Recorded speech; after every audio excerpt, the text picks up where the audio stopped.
Guys, in today's video, we're going to be taking our rebuilt GM 4L80E automatic transmission and our rebuilt New Process 246 transfer case, and we're going to be getting them back into the truck today. We got a few extra GM pieces, gaskets, and some seals. They're going to go on as part of that, and then we're also going to be doing a flush of the transmission cooler lines.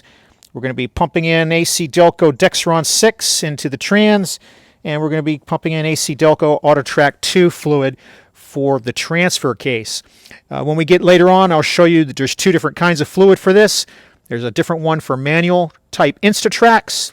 What you see down here is for the AutoTrack. So let's get started. All right, guys, let me show you a way you can tell if you've got the converter fully seated into the transmission in the correct position on the pump. So get yourself up where you can see the alignment pin that's going to go on the engine, and bring one of these flats for the flex plate mount down in alignment with it, and then get a straight edge and run it across both of these alignment pins, right? And just get this guy up where he's going to be in line with the straight edge. And what you're trying to do is you're trying to measure what is the distance between where the flex plate's going to be facing and mounted against, and where it's going to be facing and mounted against the engine block. You can take a digital caliper and you can measure this amount, right, like this.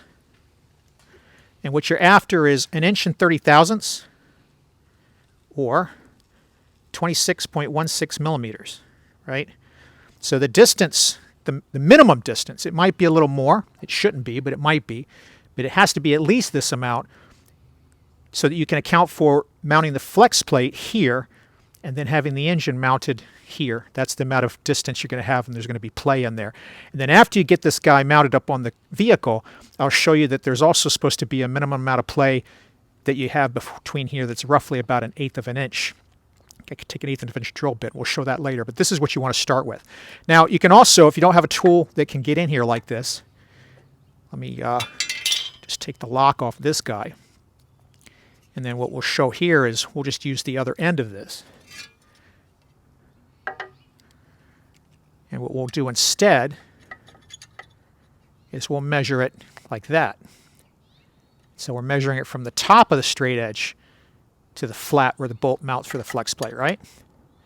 And then if you measure it that way, then all you got to do is you got to account for how big is your straight edge. Measure that, subtract it off, you should still be left with that 26.16 millimeter, or that 1 inch and 30 thousandths. All right, guys, and the last thing we're going to do here is we're going to put a little bit of chassis grease all around the edge of the snout on the converter to help ease the assembly. The service manual mentions using chassis grease. I'm going to be using this AC Delco chassis grease, part number 12377985, but anything very similar will do just as good. All right, one of the first things we're going to do in putting the transmission back in, if you didn't already do it, take our little critter blocker rag out, and we want to get this donut off of this exhaust manifold stud out. And I doubt she's going to come out easily, so we're going to go the deform route. Just going to try to take a punch and see if we can deform this guy and drop it out. Now what's going to happen is what just happened there. This piece is going to break off of the steel frame for the thing. It's going to leave that rusty steel frame inside there. So we're going to have to continue to go down the deform route to get it out.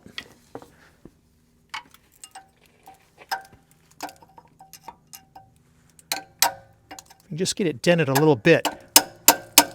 It's usually enough to get it out.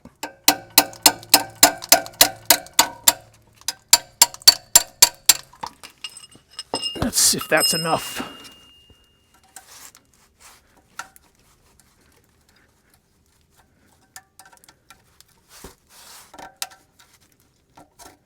There we go. All right. So that's out, and what we're going to do, we'll do the same thing on the other side, and then we'll wire wheel on the inside of this thing, get all this debris out, and then we'll wire wheel on the outside. Make sure you wear a dust mask when you do this, because the fibers that compose this, I don't think they still used asbestos back then, but you don't want to breathe it in anyway. All right, guys, we're going to be replacing that exhaust donut on this 6.5 liter diesel with a part 88891734.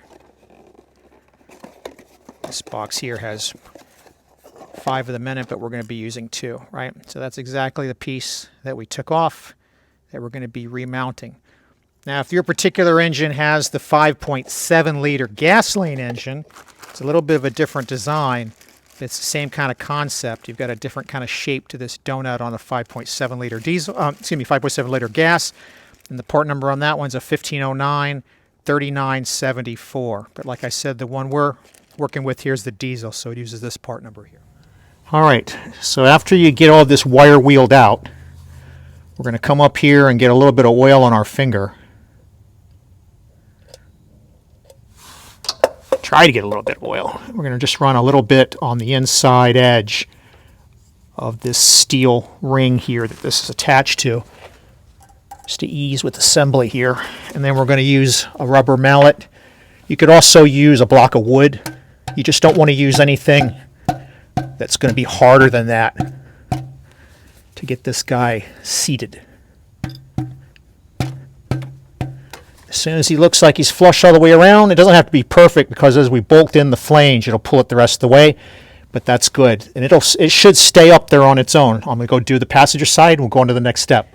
All right, guys, now at this stage, what we've done is we've done some zip ties and some bungee cords to get things out of the way, like our fuel bracket that's going to take our fuel lines here. And on up underneath the hood, we've pulled off these 2 cooling lines up here, and we've pulled them up so that you can see we have clear access to all 6 mounting holes for the bell housing. 1, 2, 3 on the passenger side, 1, 2, 3, or 4, 5, 6 on the driver's side. So now when we push the transmission up, it'll be a clear shot to get it into position. The last thing we're going to do is we're going to take these 2 alignment pins, these engine dowels on either side of the block. We're going to wire wheel them, and we're going to put a light coat of clean engine oil on those, just like we put on these exhaust gaskets. That'll just ease the assembly. And then we'll be ready to push the transmission underneath the truck and get it on the transmission jack so that we can lift it up and push it onto this position. All right, guys, quick look inside the service manual. We'll see that one of the things we're going to have to do, automatic transmission oil cooler flushing. Now, they talk about a particular tool, this J35944A, and the chemical that goes in it. I'm going to show you just an over-the-counter aftermarket stuff in a can that you can use. But what's important is, it is doing this, right? So skipping all this information about this, they talk about doing an initial flushing, and then they talk about doing a back flushing. And so what we will be doing is the same type of procedure, just using an aftermarket can. But the main thing about this whole thing is this notice right here. Whenever you remove the transmission for service, you must perform the automatic transmission oil cooler flushing procedure in order to remove the existing fluid which may be contaminated. When we do ours, you're going to see, because of the burn clutches that we had in this transmission before we rebuilt it, there's a lot of that contaminated material sitting inside the oil cooler that we got to get blown out. This prevents contamination of the new fluid. You must perform the flushing procedure after installation of the overhauled or replacement transmission. Well, technically, no. You do it right before you hook it up, right? Because there's more room in there. So you're going to see me doing this right before we lift the transmission in and hook it up. All right, guys, what we're going to be using to do that procedure in the service manual is just an aftermarket product from LubeGuard, Cooler Clean. So this is basically trans flush in a can. We're going to run about half the material through one direction and reverse flush the cooler, and then we'll run it in the normal direction. So this being a 99, what we've got here is this is the rear line that goes into the center supports. This is coming from the cooler, and then here's the line coming out from the pump going to the cooler. So we're going to reverse it first. We're going to hook the chemical up to this end. We got a couple of pieces of 3/8 inch clear pipe that we're going to put on here. This particular version I'm using here, if I can get my hand around, it's got a convenient little fitting on the end like that. So this will work out great for this purpose. So we'll run half the can through this direction, and then we'll run half the can through in the other direction. You can see there's the dirty fluid coming out.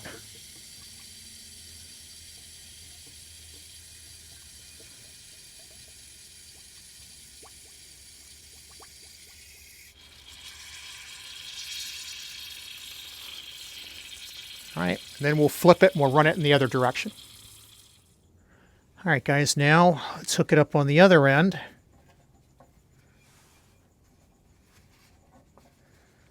See if I can keep it. She's a little bit of a leaker here, so. And now let's forward flush her, and we'll see it come out back where the center support line is.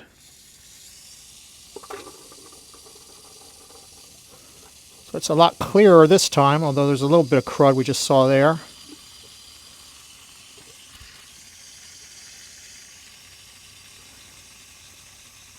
Just going to run the rest of the can through here. Get this pan moved over because this stuff is leaking a little bit on me. And once this is all done, I'm going to run compressed air through here, and then we'll be done with our cooler flush. All right, guys, just showing you, I got a piece of wire on here to try and stop that leaking so we weren't wasting as much of our material. Just going to run this guy through until we use them all up. You see, we're still getting crud out of here. So this is definitely, you know, a kind of procedure you don't want to skip on. So pretty much got all of our fluid out. Now I'm going to turn the can upside down and just try to take as much of the propellant that's left as I can to run through there. And just given the burnt clutches problem that we had on this particular 4L80, I'm probably going to run another can through before I do the compressed air. Good. So we'll run this through, and then as soon as this can's empty, we'll finish it off with some compressed air. So 2 cans was the way to go. All right, now we're just going to blow the residual out with compressed air until we don't have anything left coming out the hose. All right, guys, after you get the dowel pin on the engine block lined up with the bell housing and you push it against the engine, you should be able to hand thread in your stud bolts on both sides. I start off with the lower one on the passenger side, then flipped over and did the driver's side too, and then came back and did the second one here. Torque all 4 of them to 34 foot-pounds, and then we got 2 more tests on the torque converter here. One is the single finger spin test. So you're just going to put 1 finger on this torque converter, and you're going to make sure you can still freely spin this guy with those 4 bolts torqued down to 34 foot-pounds. Second test, you're going to get it lined up where the bolts are going to go through the holes of the flex plate. We talked about this earlier. You're going to grab your 1/8 inch drill bit, and you're going to verify that you've got clearance. At this point, if you got that clearance, you've done all you can to ensure a smooth reassembly. Let's go ahead and lower the transmission and put the top 2 bolts in.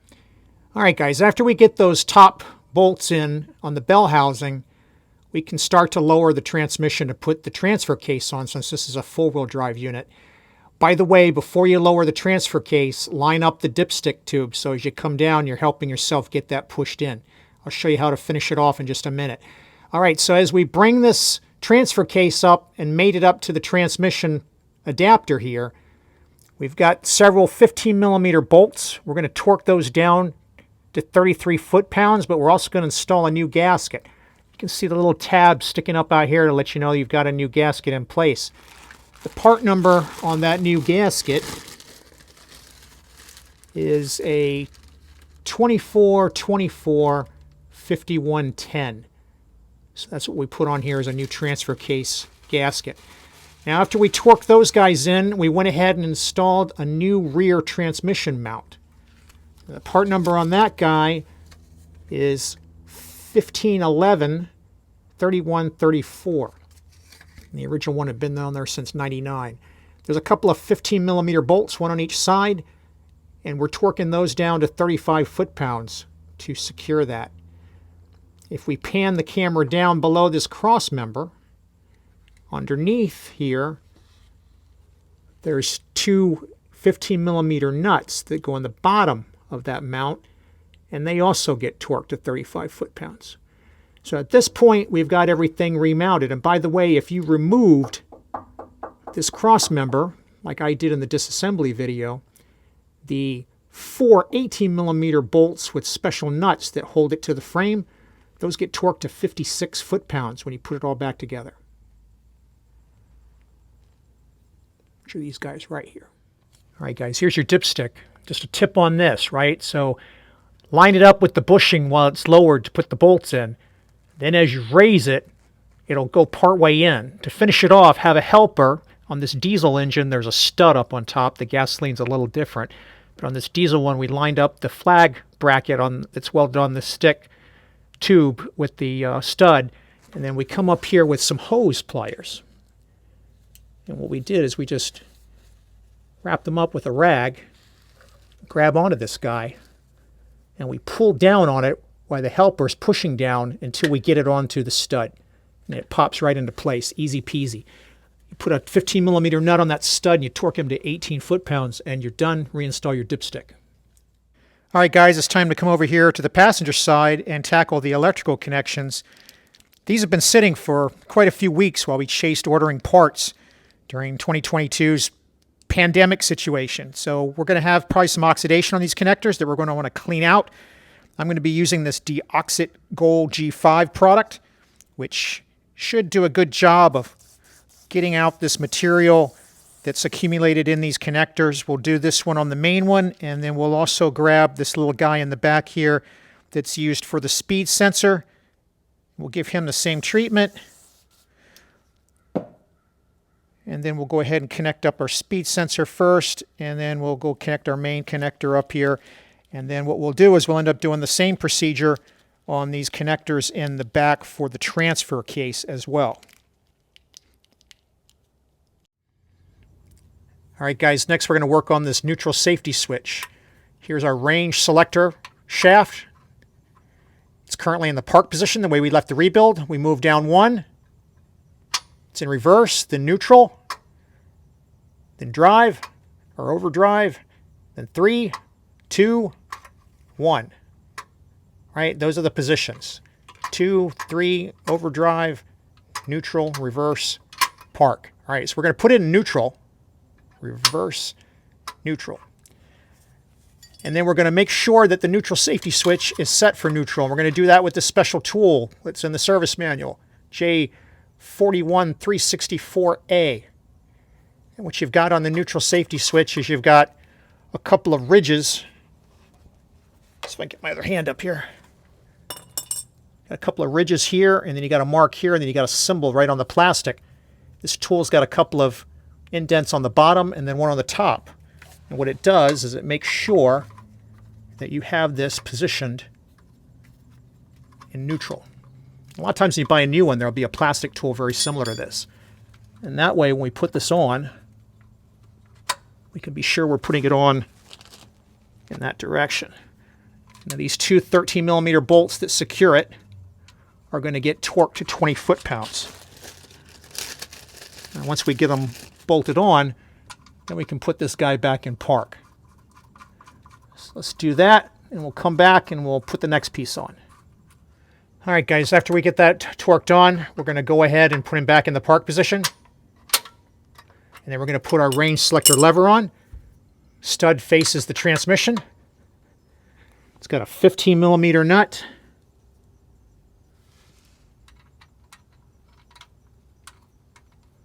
And that gets torqued to the same 20 foot-pounds.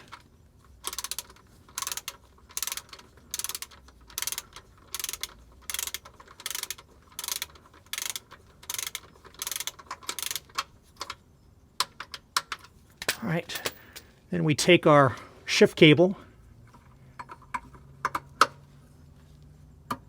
and get the stud snapped on, or the bushing at the end snapped on the stud. Now, if yours doesn't snap, these can be worn out and broken. I'll link a video up in the upper right where you can see how you can replace yours. After you get that put in, there's a small little retainer that goes right in here.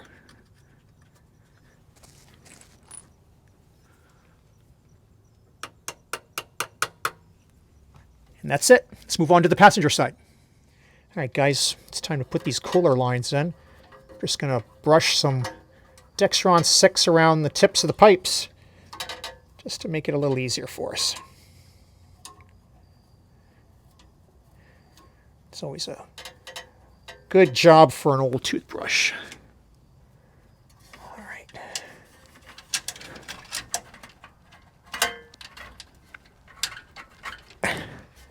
And we got to get into a position where we got enough leverage to push up on this guy. All right, and then we just push him in until we hear it click. We're going to do this, and then we're going to push this little plastic cover down. And then we're going to do the same thing over here.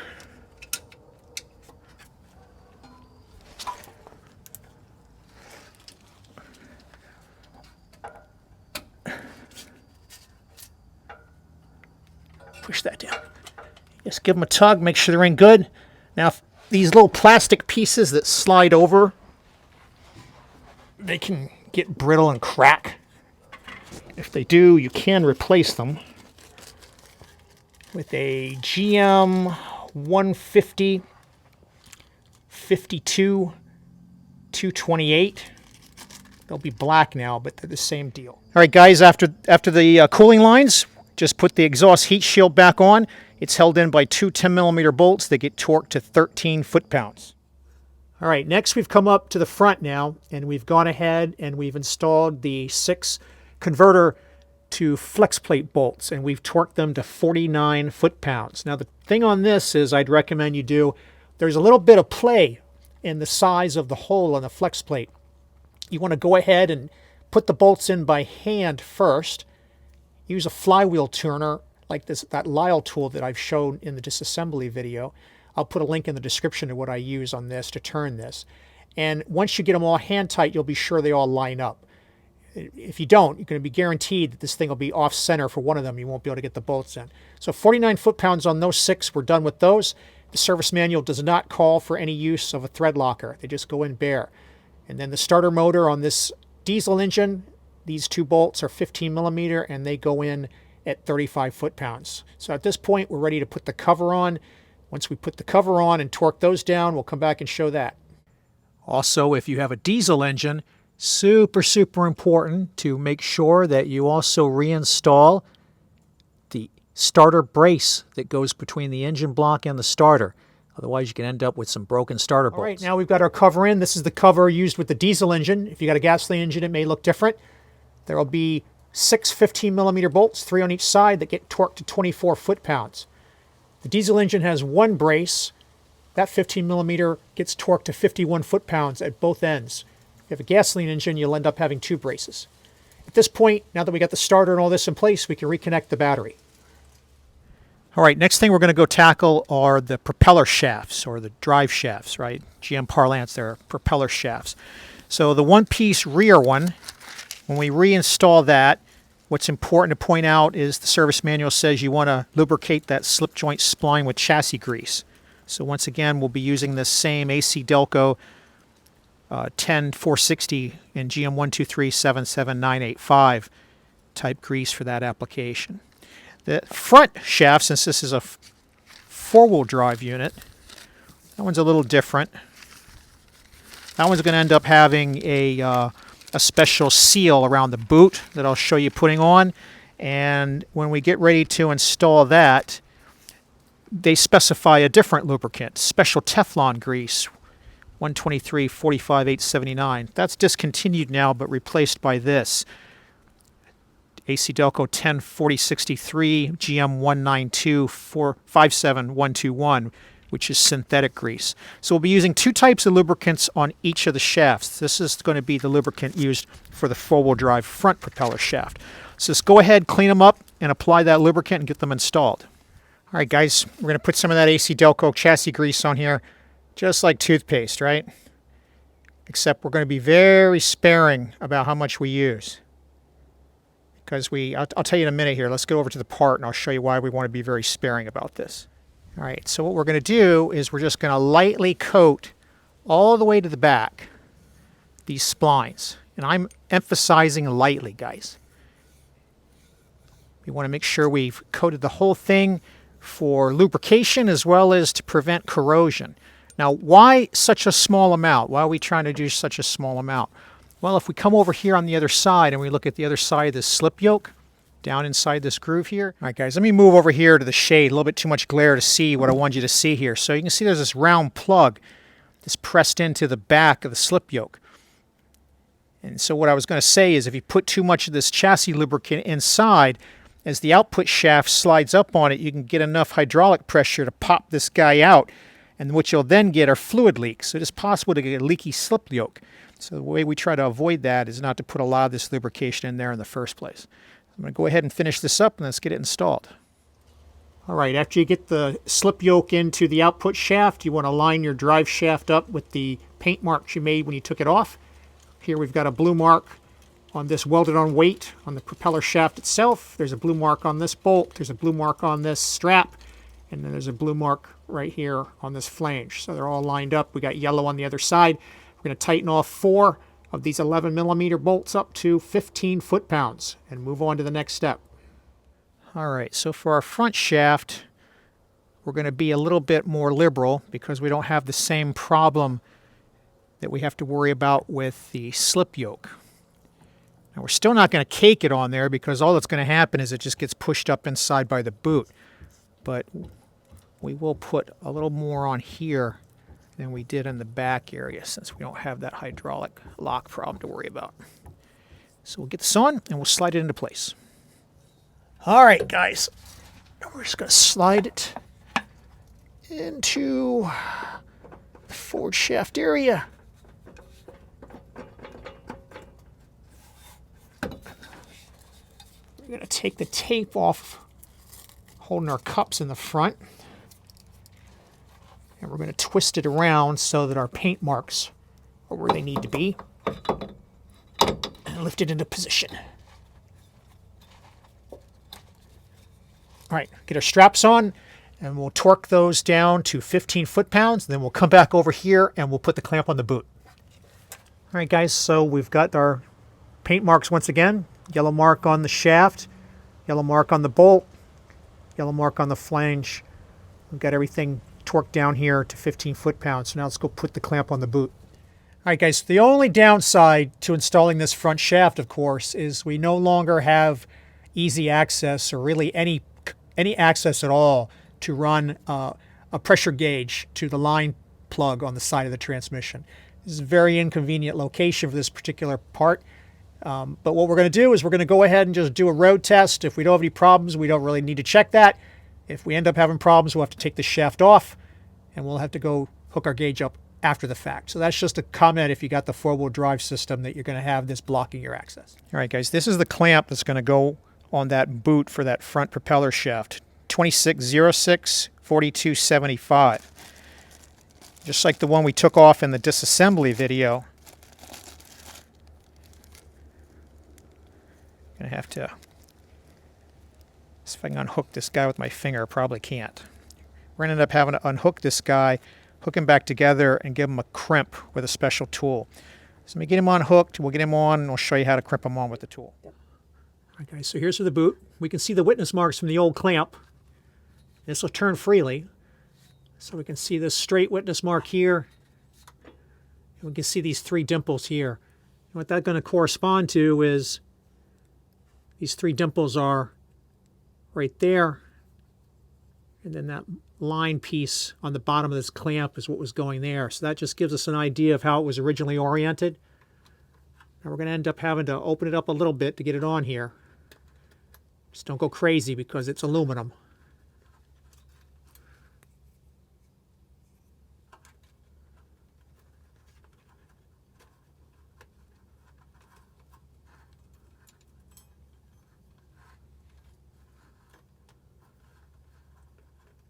All right, so now I'm going to have to get both my hands in this view to close this, I think. Let me see if I can try it one-handed. We'll give it a shot. No, I'm going to have to get both hands over here to close this. Then we'll come back to the camera and we'll crimp it. All right, guys, so pinch this guy close so that that little tab, if we zoom in, that little tab there catches that 3rd hole. So then we got a special tool here that we're going to use to crimp it. And that'll draw out all of the slack. I just got to make sure I catch this tool on that little stub thing while letting you guys see.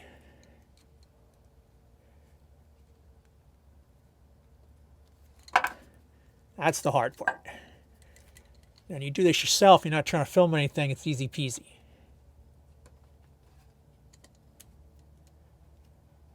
All right, I think we grabbed it. So use the tool to crimp this guy closed. And that's it. Now what it's done is that's grabbed this boot onto the shaft, and it'll keep it from sliding off as it compresses due to natural suspension action. It's normal to have a small gap here.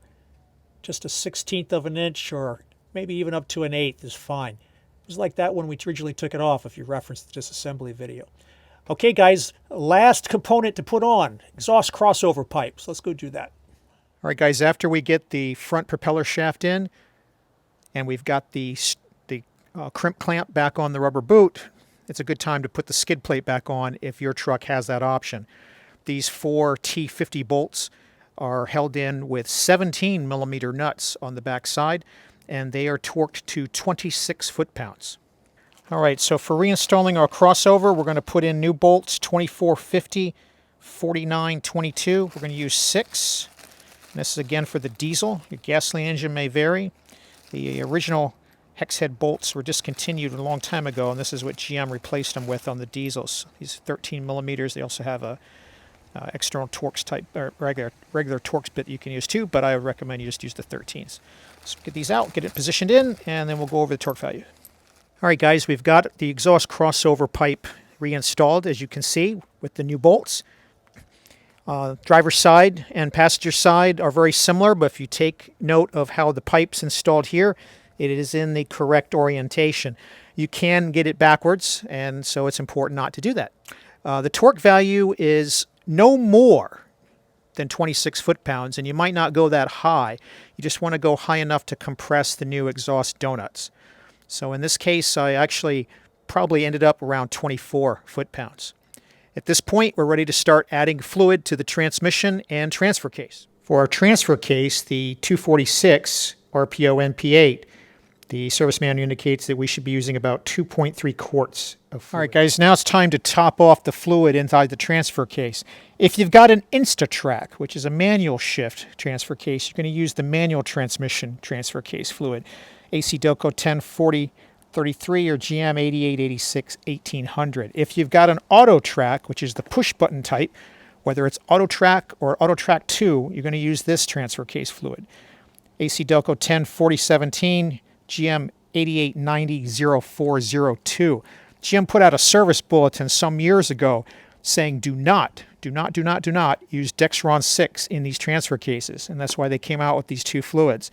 This one's blue, this one's red. So let's go ahead and we're going to top off our transfer case fluid, and then we're going to torque that fill bolt to 15 foot-pounds. The service manual suggests that the fluid capacity should be 13.5 quarts on a rebuild like this that's completely dry. So we'll see what we end up getting in actuality. All right, guys, we've put our turbo power cover back on the engine. We've torqued the 410s to 106 inch-pounds. At this point, now that we've got the transfer case filled up, we're going to go ahead and start filling up the transmission. Now, we're going to end up overfilling it at first because we're going to account for the fact that the pump is going to have to fill up all the passages, and it's going to have to fill up the converter. So we're going to pour enough in here to put it about a ½ inch over full on the dipstick. So I'll show you where it should be after I get it there. All right, guys, so your full mark's way down here. We've filled it up all the way up past the word check-in to give us enough starting room. So now we're going to go inside and give her a fire up. All right, guys, now that we've got the fluid at that level, we're going to go ahead and do a start sequence. Now, there's a very specific start sequence I like to do. We're going to crank the engine over, and we're going to let it run for 10 seconds, then we're going to shut it off. Now, this is a diesel. I'm going to have to wait for it to go through the glow plug cycle here. The reason for this kind of approach is to make sure that we don't have the pump run dry. So as soon as our little wait to start glow plug light over here on the left quits flashing, we'll crank her over, and then we'll start our 10-second countdown.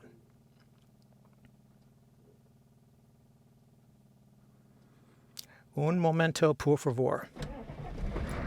1, 2, 3, 4, 5, 6, 7, 8, 9, 10.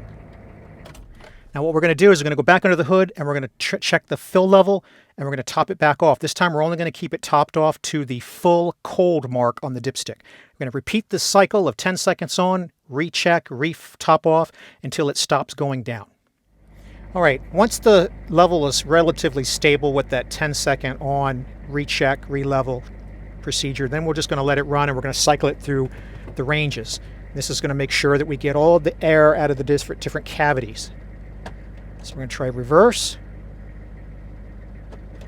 neutral,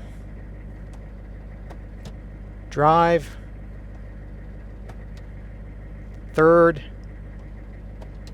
second, first, and then we're going to walk it up again in each of these gears. Try to keep it in one just for a few seconds on each one. And then we're going to repeat that about 3 times and we're going to recheck the fluid level once again. All right, guys, at this point we've put 9 quarts in out of the 13.5 that she would take dry. And she moves and then she stops and then she moves and then she stops, which tells us that, you know, we still have a fluid level problem. So we're still going to walk through here, keep topping it off until we get closer to the 13 quarts that she should have. All right, we've done it up and down the driveway a few times and we've gotten just a tad over 12 quarts into her. So she should be taking 13.5. She's only taking 12. We're probably going to have to get it out on a longer drive to get that last bit, but I think we've got as much as we're going to get here. We've done a little trip around the block here, little victory lap, and we're just coming up on our scan tool. We're making sure we don't have any codes. We're checking underneath, make sure we don't have any leaks. And what we're looking at here now is just to make sure that temperature is showing that the fluid is coming up to temperature as we do this driving. So I think that we are just about ready to go out and do a road test where we can check and make sure everything's shifting through the gears. So that's what we'll show next. All right, guys, before we do the road test, the next thing we're going to do on our scan tool is we're going to clear the transmission adaptive programming data. Whenever you rebuild your transmission or put in a replacement one, you need to follow this procedure. So we're just going to go to the menu. We're going to follow the prompts.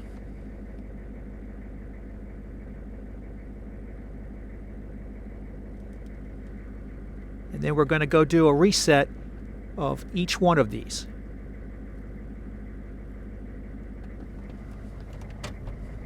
All right, guys, we're getting ready to do our test run here. Our adaptation data is all cleared off, and I'm showing you on the Tech 2 as we go through the gears to show that we're shifting through everything okay. We're going to basically take it up to 50, 55 miles an hour. We're in second gear now, and now we're in third, and we're sitting at 35 miles an hour. 34 miles an hour rather. So everything seems to be shifting okay. We're going to go ahead and get her up to around 50 or 55 and then we'll check the temperature of the fluid. Now we're in fourth gear, overdrive now, so we're doing pretty good. All right, guys, we're sitting around 136 degrees on our fluid temperature, which is great. Shows our cooler's working good. We've driven about 15 miles at 55 miles per hour. We're shifting great, smooth. Everything's checking out perfect. We've checked the transmission fluid level and she's holding at the full hot point, so I think this is a good rebuild installation, good remanufacturing of this transmission, and we're good to go. My advice is over the next few miles, over the first 50, to take it easy. Don't go over 55. Let everything settle and break in very nice. Don't do any towing, and then watch your fluid levels for the first 150 miles. I would say then if you're okay after the first 500 miles, you probably can pat yourself on the back that you didn't do anything wrong on your rebuild. So I hope this video helped you out for getting your rebuilt transmission reinstalled and reset up and reconfigured and tested. If you got questions, leave them below. I'll try to help. If you found this video useful, it saved you some time or money, pay it forward and hit that like button. I'd really appreciate it. And as always, thanks for watching.